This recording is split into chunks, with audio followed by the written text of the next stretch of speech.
बीती 6 और 7 मई की दरमियानी रात से ऑपरेशन सिंदूर को लेकर देश भर में सियासी घमासान अभी भी लगातार जारी है। विपक्ष ऑपरेशन सिंदूर की सही परत दर परत जानने के लिए केंद्र सरकार से विशेष सत्र की मांग कर रहा था, लेकिन मोदी सरकार ने विपक्ष की एक न सुनी और ठीक 47 दिन पहले ही संसद में मानसून सत्र की घोषणा कर दी। सवाल है कि सरकार ने ऐसा क्यों किया?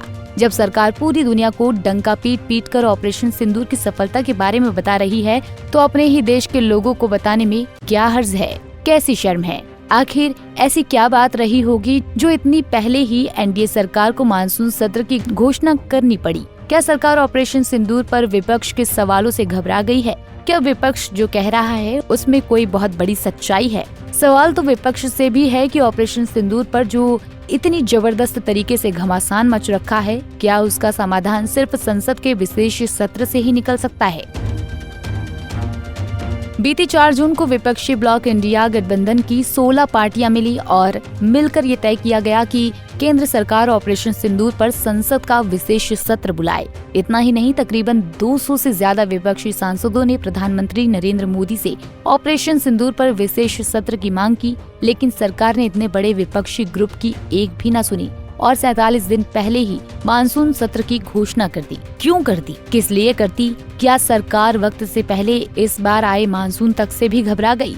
अभी तक तो सुना था कि सत्ता पक्ष सिर्फ विपक्ष से घबराता है, पर ये क्या, हमारे देश का सत्ता पक्ष तो वक्त से पहले आए मानसून तक से घबरा रहा है। सवाल सारे हैं और बहुत सारे हैं, और सवालों के जवाब हमारी सरकार पूरी दुनिया में देती फिर रही है। पाकिस्तान बेस्ड आतंकवाद पर ऑपरेशन सिंदूर लॉन्च करने के बाद उसकी सफलता बताने के लिए केंद्र सरकार ने 7 प्रतिनिधि मंडल 33 देशों में भेजे। अब ये 7 प्रतिनिधि मंडल बारी बारी से भारत वापस लौटना भी शुरू कर चुके हैं।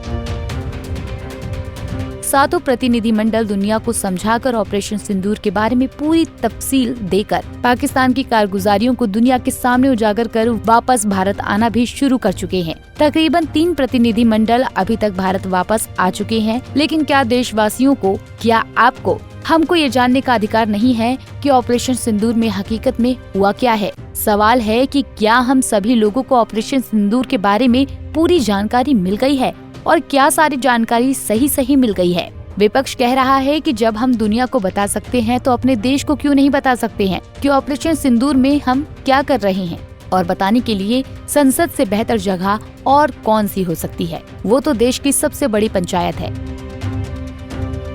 इतना ही नहीं, ऐसा लग रहा है कि ऑपरेशन सिंदूर पर लगातार किश्तों में नई जानकारी अब निकलकर सामने आ रही है। अब केंद्र सरकार कह रही है कि हमने पाकिस्तानी आतंकवादियों को मारा ज्यादा और गिना कम।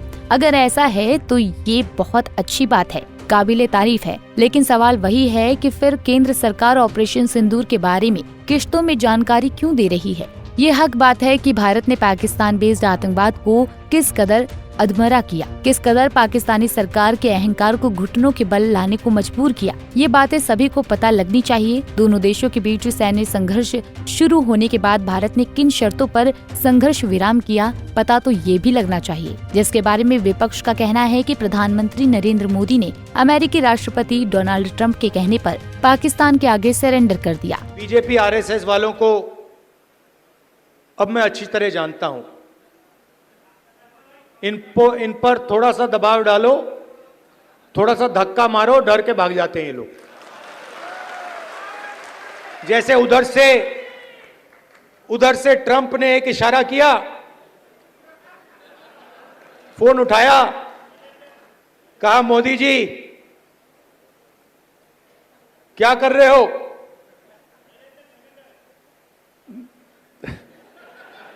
नरेंद्र सरेंडर, और जी हजूर करके नरेंद्र मोदी जी ने ट्रंप के इशारे का पालन किया।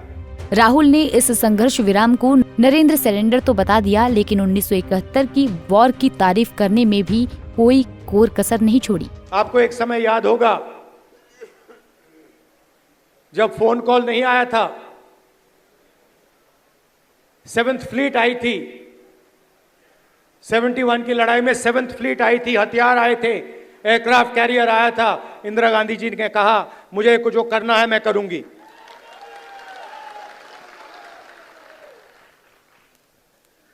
ये फर्क है, इनका कैरेक्टर है ये सारे के सारे ऐसे हैं। आजादी के समय से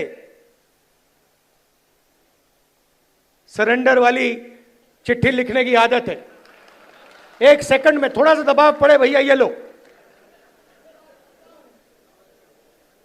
हाँ, तो ये इनका कैरेक्टर है। कांग्रेस पार्टी सरेंडर नहीं होती है।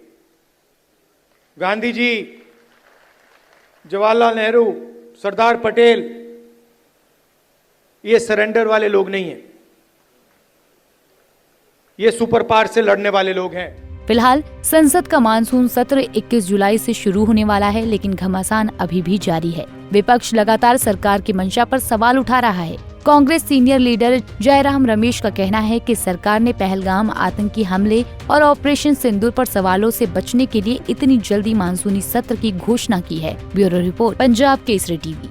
हमसे जुड़े रहने के लिए हमारे YouTube चैनल को सब्सक्राइब करें और नई वीडियो की नोटिफिकेशन के लिए बेल आइकॉन को दबाएं।